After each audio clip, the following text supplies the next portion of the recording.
आज की वीडियो में हम स्टार्ट करने जा रहे हैं एक्सरसाइज नंबर 3.2, जिसका आज लेक्चर नंबर 6 होने वाला है। देखिए स्टार्ट करते हैं, फटाफट अपनी बुक्स निकालिए और क्वेश्चन को करना स्टार्ट कर दीजिए। क्वेश्चन नंबर 1 का ए क्या कह रहा है? 10 students of class 10 took a part in a mathematics quiz.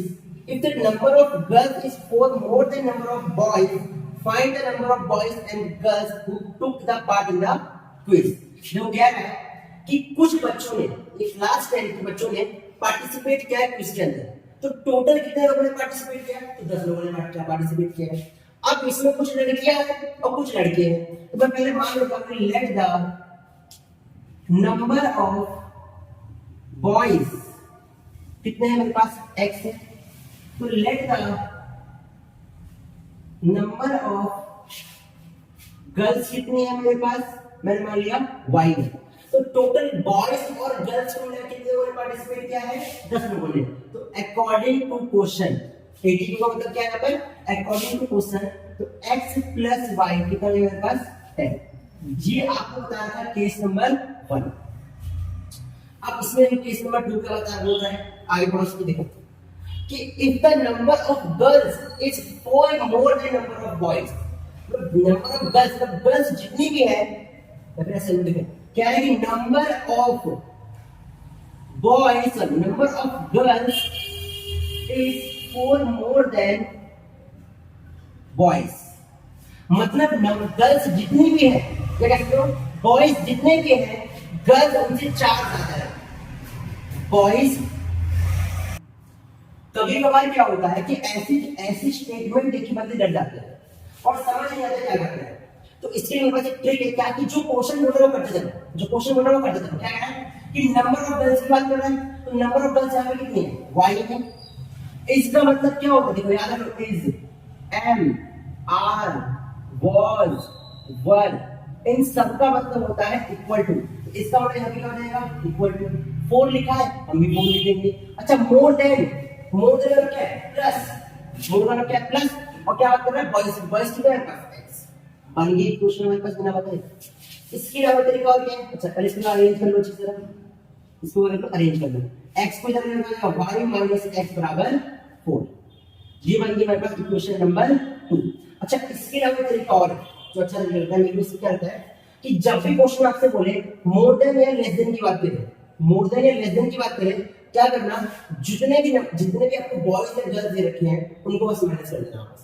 ये तरीका गलत, सही भी नहीं है, सही से नहीं है। बच्चे करते हैं, आप लोग कर दोगे x - y बराबर 4। क्या हमारी कोई सोच में आ रही है? नहीं, इसीलिए मुझे तरीका अच्छा नहीं लगता है। तो आपको क्या करना है, 10 को दोबारा से ये जो स्टेटमेंट लिखी हुई है उसी स्टेटमेंट पे काम करना है। The number of girls is 4 more than boys, तो नंबर ऑफ गर्ल्स कितने हैं? y है, y जब लिख दिया हमने। इसका मतलब क्या होता है? इक्वल टू होता है। 4 इसका मैंने 4 लिख दिया। मोर देन का मतलब क्या होता है? प्लस। और बॉयज कितने हैं? x। और फिर मैंने क्वेश्चन अरेंज कर लिया। अब ये क्वेश्चन नंबर 1 दे रखी, क्वेश्चन नंबर 2 दे रखी। अभी आपका होमवर्क है कि इसको सॉल्व करना, क्योंकि मैं सॉल्व करके आप नहीं सिखाऊंगा, ठीक है? चलिए क्वेश्चन नंबर 2 की तरफ चलते हैं। क्वेश्चन नंबर 2 को देखते हैं। देखो क्वेश्चन नंबर 2 आपका, सॉरी क्वेश्चन नंबर 1 का जो बी है वो बिल्कुल सेम टू सेम है जैसे आपने एक्सरसाइज नंबर 3.1 किया। लेकिन मैं करवा दूंगा, सिर्फ क्वेश्चन बना के दे दूंगा, ठीक है? क्या कह रहा है कि 5 पेंसिल 7 पेन टुगेदर कॉस्ट 50 रुपए, 7 पेंसिल 5 पेन टुगेदर कॉस्ट 46 रुपए। मतलब क्या कहता है कि आपने कुछ पेंसिल खरीदे, कुछ पेन खरीदे हैं। तो जब आपने 5 पेंसिल और 7 पेन खरीदे हैं तब आपने 50 रुपए दिए हैं। जब आपने 7 पेंसिल और 5 पेन खरीदे हैं तब आपने 46 रुपए दिए हैं। तो आपको ये बताना है कि बताओ एक पेन की कॉस्ट कितनी होगी और एक पेंसिल की कॉस्ट कितनी होगी। तो सबसे पहले क्या करेंगे, देखो पहले हमने क्या था, पहले लेट किया था कि बताओ एक पेंसिल या फिर एक पेन की कॉस्ट क्या होगी। तो लेट करेंगे कि let the cost of 1 pencil is x। तो कितना बताओ, द कॉस्ट ऑफ 1 पेन क्या हो जाएगा हमारे पास? y। तो टोटल कितने पेन आपने हमने खरीदे केस 1 के अंदर? तो टोटल कॉस्ट ऑफ 5 पेंसिल क्या हो जाएगा मेरे पास? 5 × x बराबर 5x। केस के साथ इसके अंदर अगर आपने पेन कितने खरीदे? 7 खरीदे। Cost of, total cost of 7 pencil क्या हो जाएगा मेरे पास? 7x। ठीक है। अब पेन और पेंसिल, हाँ पेंसिल और पेन को मिला के आपको टोटल कितने रुपए दिए, 50 रुपए दिए। ये क्या हो जाएगा हमारे पास, तो ये 7y, ठीक है। 5x + 7y बराबर में 50, ठीक है। ये क्वेश्चन नंबर 1 बन गया हमारे पास। अब ये क्वेश्चन नंबर 2 का कह रहा है कि जब आपने कितने लेने, जब आपने 7 पेंसिल खरीदी है तो टोटल कॉस्ट ऑफ 7 पेंसिल कितनी हो जाएगी, 7x। तो टोटल कॉस्ट जब आपने 5 पेन खरीदे हैं, टोटल कॉस्ट ऑफ 5 पेन कितनी रहेगी, 5x, सॉरी 5y, पेन की कॉस्ट क्या बनेगी, y। टोटल आपने कितने मिले, पेंसिल और पेन लगा के कितने मिले, 7x + 5y बराबर 46 रुपए। अब ये बन गया क्वेश्चन नंबर 2। अब आप इसको सॉल्व करके x और y वैल्यू निकाल लेंगे, ठीक है। देखिए एक्सरसाइज नंबर 3.2 के क्वेश्चन नंबर 2, 3 और 4 है आपका, वो तीनों क्वेश्चन एक ही कॉन्सेप्ट पर डिपेंड करते हैं। अब वो कॉन्सेप्ट क्या है, वो कॉन्सेप्ट आपको लेक्चर नंबर 4 में पढ़ा चुका है, लेकिन फिर भी एक बार आपको रिवाइज करा दे रहा हूं, अच्छे से रिवाइज कर दे रहा हूं, जिसने लेक्चर नंबर 4 नहीं पढ़ा वो उसे अच्छे से समझ जाए, ठीक है। तो कॉन्सेप्ट क्या है हमारे पास, लाइनें जो होती है हमारे पास दो प्रकार की होती है। लाइनें जो होती है दो प्रकार की होती है, पहली होती है हमारे पास कंसिस्टेंट लाइनें और एक होती है हमारे पास इनकंसिस्टेंट लाइनें। एक क्या होती है, एक कंसिस्टेंट, एक होती है हमारे पास इनकंसिस्टेंट लाइनें। अब कंसिस्टेंट लाइनें क्या होती है, जिनका सॉल्यूशन निकालना संभव है, जिनका सॉल्यूशन निकालना संभव है। लेकिन इनकंसिस्टेंट लाइनें क्या होती है, जिनका सॉल्यूशन हम नहीं निकाल सकते, जिनका सॉल्यूशन हम नहीं निकाल सकते। अब कंसिस्टेंट लाइनें दो प्रकार की होती है हमारे पास, कंसिस्टेंट लाइनें का जो है दो प्रकार की होती है। पहली क्या होती है, दो लाइनें होंगी एक पॉइंट पे कट कर जाएंगी, दो लाइनें होंगी जब उनका ग्राफ बना होगा तो एक पॉइंट पे कट कर जाएंगी, दो लाइनें होंगी जब उनका ग्राफ बना होगा तो एक पॉइंट पे कट कर जाएंगी। और ऐसे को हम कहते हैं हमारा यूनिक सॉल्यूशन या फिर वन सॉल्यूशन। क्या कहते हैं हमारा वन सॉल्यूशन, या फिर इसका एक और नाम बताया, ये दो लाइनें क्या कर रही है, आपस में कट कर रही है, इसलिए इसे कहेंगे क्या, इंटरसेक्टिंग लाइन, इंटरसेक्टिंग लाइन। इनके लिए मैंने एक फॉर्मूला बताया था क्या, कि a1 में a2 होगा, b1 में b2 होगा, c1 में c2 होगा, इनमें से कोई भी एक के बराबर नहीं होगा। उसे हम कहेंगे जैसे यूनिक सॉल्यूशन, वन सॉल्यूशन या फिर इंटरसेक्टिंग लाइन। मैं लिख देता हूं, जो दो लाइन आपस में कट करती हैं उन्हें हम कहते हैं इंटरसेक्टिंग लाइन, इंटरसेक्टिंग लाइन। अब या तो कोई भी लाइन आपस में इंटरसेक्ट करेंगी या तो एक दूसरे को चढ़ जाएंगी। चढ़ जाने का मतलब क्या है कि अगर मान लो एक लाइन ऐसे जा रही है, अगर एक लाइन इस ग्राफ में ऐसे जा रही है तो दूसरी लाइन होगी वो भी इसके ही ऊपर से चली जाएगी, और ऐसी लाइनों को हम कहते हैं कोइंसिडेंट लाइन, कोइंसिडेंट लाइन। तो अब मुझे समझाओ, जहां पर जब दो लाइन आपस में कट करती है तो जब वो जो पॉइंट निकलता है उसे ही हम कहते हैं क्या है कि उसी पॉइंट पे वो दोनों इक्वेशन आपस में सेटिस्फाई कर जाएगी। लेकिन यहाँ पे तो मुझे बताओ कि अलग अलग डिफरेंट बहुत सारे पॉइंट है नहीं, क्या इस लाइन के ऊपर इनफाइनाइट सॉल्यूशन होंगे नहीं होंगे, तो इनफाइनाइट पॉइंट होंगे नहीं होंगे, तो ये इनफाइनाइट पॉइंट इस दो इक्वेशन को सेटिस्फाई कर सकती हैं, कर सकती हैं। तो दो इक्वेशन मान लो ऐसे दे रखी है, ये रखी x + 2y = 3, ये एक रखी मैंने मान लो क्या 4x + 4y = 6, ठीक है। अब ये इक्वेशन दे रखी है, जब आपने इस इक्वेशन को ग्राफ बनाया तो दोनों वेक्टर इसके ऊपर आ गए। अगर ये आ गए तो यहाँ पे डिफरेंट पॉइंट होंगे और ये डिफरेंट पॉइंट इन दोनों ही इक्वेशन को क्या करेंगे, सेटिस्फाई कर रहे होंगे। इसका एलजीएस = आरएचएस हो रहा होगा। तो यहाँ पर क्या है, बहुत सारे पॉइंट है, बहुत सारे पॉइंट, इसमें से कहते हैं इनफाइनाइट सॉल्यूशन, इनफाइनाइट सॉल्यूशन।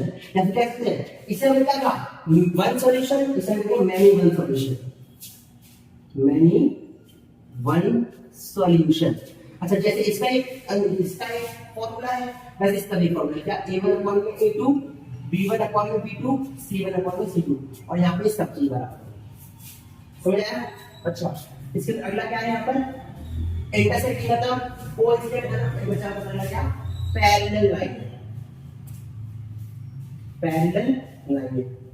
देखो फिर से देखो, तो एक कर्व होगा हमारा, एक ग्राफ होगा हमारा, यहाँ पे फिर से दो इक्वेशन होंगी हमारे पास, लेकिन पर खास बात क्या है, ये दोनों ही इक्वेशन आपस में कभी कट नहीं करेंगी, आपस में कभी कट नहीं करेंगी। तो अगर जब आपस में कट नहीं करेंगे तो क्या कोई सॉल्यूशन निकलेगा? नहीं निकलेगा, इसलिए इसे हम लिखेंगे नो सॉल्यूशन, करेंगे हम नो सॉल्यूशन। अच्छा, इसका एक फॉर्मूला है क्या, a1 अपॉन में a2, b1 अपॉन में b2, c1 अपॉन में c2। तो यहाँ पे क्या है, ये दोनों तो आपस में बराबर होंगे, तीसरा बराबर। तो ये कॉन्सेप्ट मैंने रिवाइज करा दिया है। अब इसमें क्वेश्चन कैसे पूछा है कर लेते हैं। चलो बेटा हम बता रहे हैं।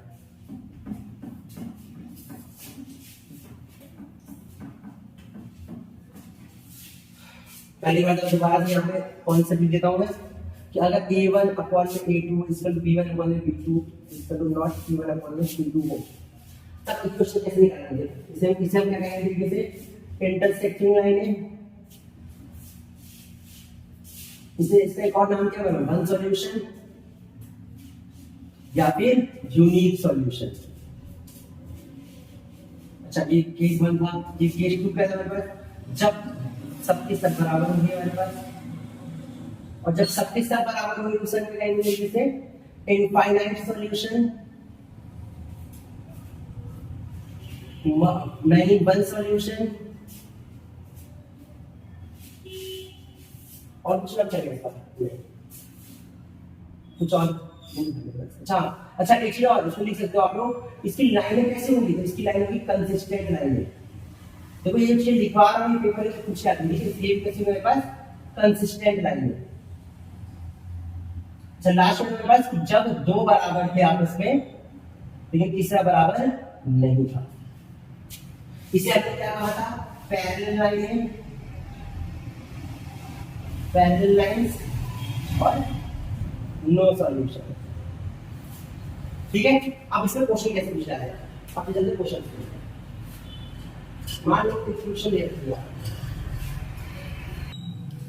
मान लो इक्वेशन दे रखी है क्या, 2x + 3y = 6, एक इक्वेशन दे रखी है 3x में 6y = 7।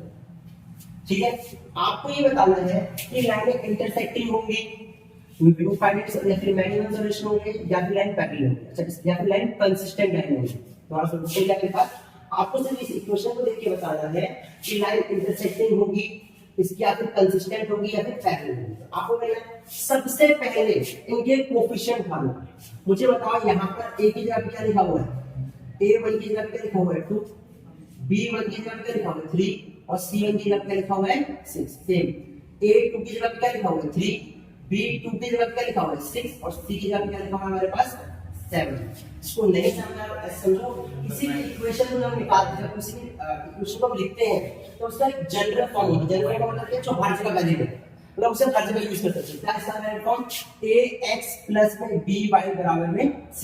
तो मुझे बताओ a की जगह क्या लिखा हुआ है 2, b की जगह क्या लिखा हुआ है 3 और c की जगह क्या लिखा हुआ है 6 है। और ax + b बराबर c जो है, याद रखना ये सिर्फ linear equation in two variable की फॉर्म है। ठीक है, जिसके सभी ग्राफ कैसे होते हैं, स्ट्रेट लाइन होते हैं।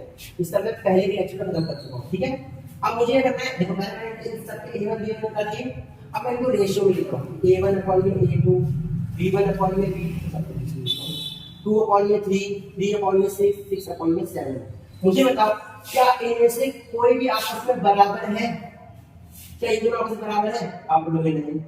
क्या ये दोनों बराबर है, नहीं। तो ये बताओ इनसे किस फॉर्मूला दिखा है, a1 अपॉन में a2 is equal to not b1 upon में b2 is not c1 upon में c। ये कौन सी कंडीशन फॉलो कर रहा है इसका, तो आप बोलोगे पहली वाली।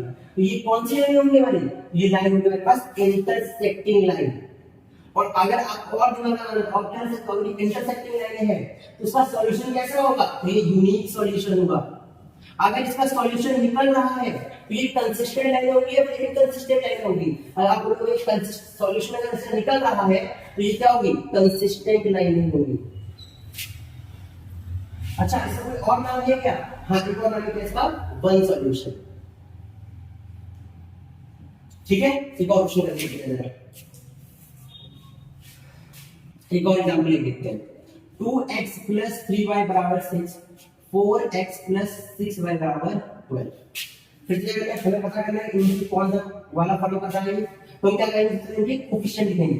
कोफिशिएंट लिखेंगे तो मुझे एक ही जगह पे यहाँ पे क्या लिखा हुआ है 2, a1 क्या है 2, b की जगह पे क्या लिखा हुआ है 3 और c की जगह पे क्या लिखा हुआ है बस 6। यहाँ पे तो a की जगह पे लिखा हुआ है 4, b की जगह पे क्या लिखा हुआ है 6 और c की जगह पे क्या लिखा हुआ है 12। ठीक है, अब क्या करेंगे इनको रेशियो में लिखो 2/4, 3/6, 6/12।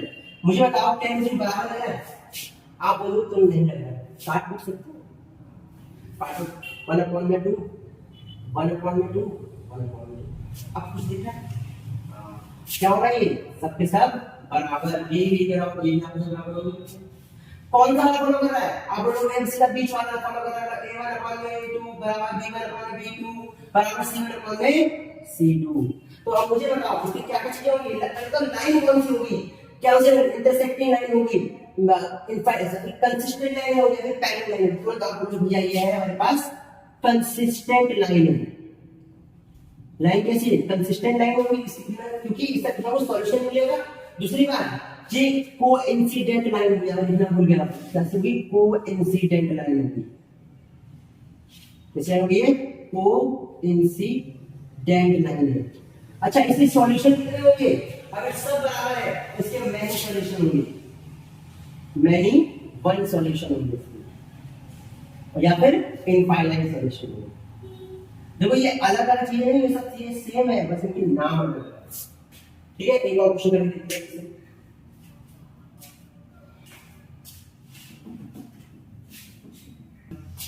एक और क्वेश्चन लास्ट, ठीक है।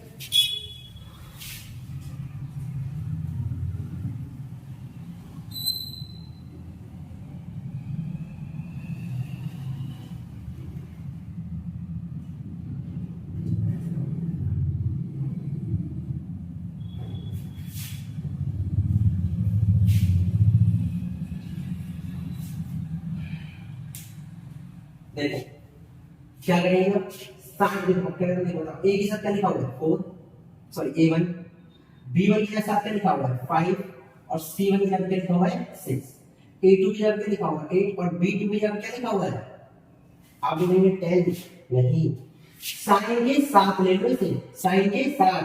ये देखो 4 को अगर साइन के साथ लिया है लेकिन हम प्लस नहीं दिखाते हैं, ठीक है, यहाँ पे माइनस का साइन को दिखाएंगे। c2 क्या जाएगा -12, ठीक है। अब फटाफट का रेशियो 4/8, 5/10, 6/12 बराबर नहीं दिख रहा है, टाटा करो 1/2 -1/2 और इधर -1/2। मुझे बताओ क्या ये दोनों आपसे बराबर है, आप बोलोगे नहीं है, ये दोनों बराबर है बिल्कुल। आप बताओ इनमें से कौन सा केस बन रहा है, आप बोलोगे भैया कोई केस ही नहीं बन रहा है, कोई केस ही नहीं है जहां पहला बराबर हो, सॉरी पहला बराबर ना हो दूसरा बराबर हो। तो याद रखना, देखो सुनो, अगर पहला बराबर नहीं है तो हम बाकी दूसरा देखते ही नहीं है, अगर पहला बराबर नहीं है तो दूसरा देखते ही नहीं है। तो मुझे यहाँ पर पहला बराबर नहीं था, इसको हम देखेंगे नहीं, तो अगर इसकी जगह पर कभी आप ऐसे लिखे ना कि a1/a2 इज नॉट b1/b2, इसका मतलब क्या होगा, हमारे पास इंटरसेक्टिंग लाइन है। ये भी कौन सी लाइन होगी भाई, a1/a2 इज नॉट b1/b2। हम जैसे पहला वाला इक्वल टू नॉट आ जाए, दूसरा वाला देखने के लिए यहाँ पे क्या रहेगा, ये इंटरसेक्टिंग लाइन। अब आप question number 2, question number 3, question number 4 इसका खुद कर लीजिएगा, खुद आप कर सकते हैं, और ना हो तो आपसे कमेंट करके बताइएगा।